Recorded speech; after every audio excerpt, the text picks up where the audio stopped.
Welcome back to your PT Guide. My name is Patrick Thompson. This week I want to talk to you about strength training. With strength training, people typically associate that with powerlifting and strongman. We're going to dive into powerlifting for the most part in this episode. In the first two episodes, I talked to you about the 2020 fitness trends. Go ahead and check those out.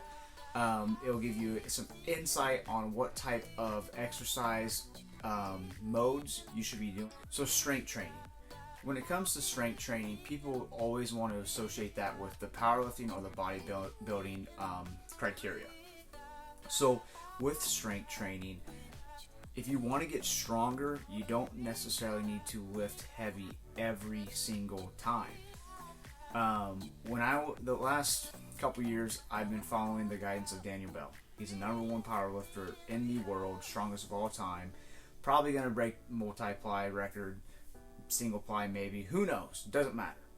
But the point is, I listen to somebody smarter than me in regards to strength training. Probably 2, 3, 4, 5 years ago, I was always training at 85% of my max or more on a weekly basis. My whole goal was to get stronger, to get stronger, to get stronger. I did get stronger. However, I also was sacrificing strength gains because I was training too heavy too often. So, what I come to find while listening to Dan was that he really helped me kind of take a step back. He was like, dude, you train all the time. You overtrain. You know you do. I remember our text message thread to this day.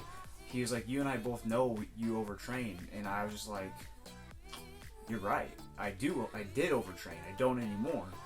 And it really helped me kind of take a step back and kind of reanalyze my own programming.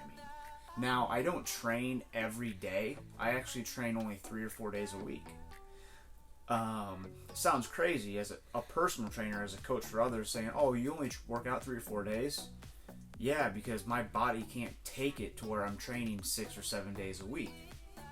So, with that, I realized that I became a lot stronger. Now, we started working on my weaknesses. Beltless, different bars, different stances on squats, moving my hands in and out on bench press. Just played around with a lot of things.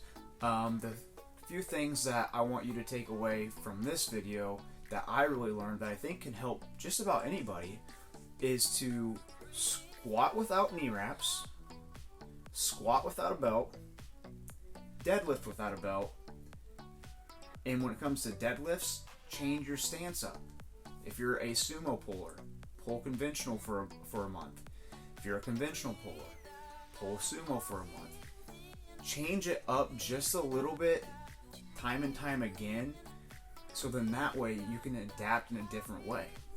I'm not saying you need to change your whole setup for a deadlift or a squat or a bench press, to where it's completely different than what you're doing now.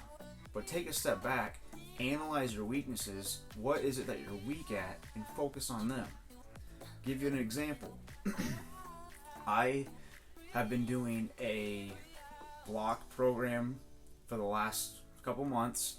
I just finished week 4, and I haven't gone over 70% on any of my lifts. Think about that. I haven't gone over 70% on any of my lifts. I've been using the Titan Fitness Yukon bar for my squats in sleeves only. Doing beltless. Some sets I've thrown on the belt. Just depends on how I feel that day, but mainly beltless. So I've been doing squats, sets of 3 to 5 repetitions with no belt, working anywhere from 50 to 65, 67%. Bench press, I actually strained my chest a little bit recently. Actually, on a drop set after I hit a PR, so that kind of sucks. But anyways, bench press has just been doing a lot of close grip work, nothing crazy on that. And then deadlifts, I've only been doing 50 to 57, 60% for sets of 3 to 5 reps. Crazy. Now, here's the kicker. Just went in to train, hit a 5-pound beltless PR on deadlifts.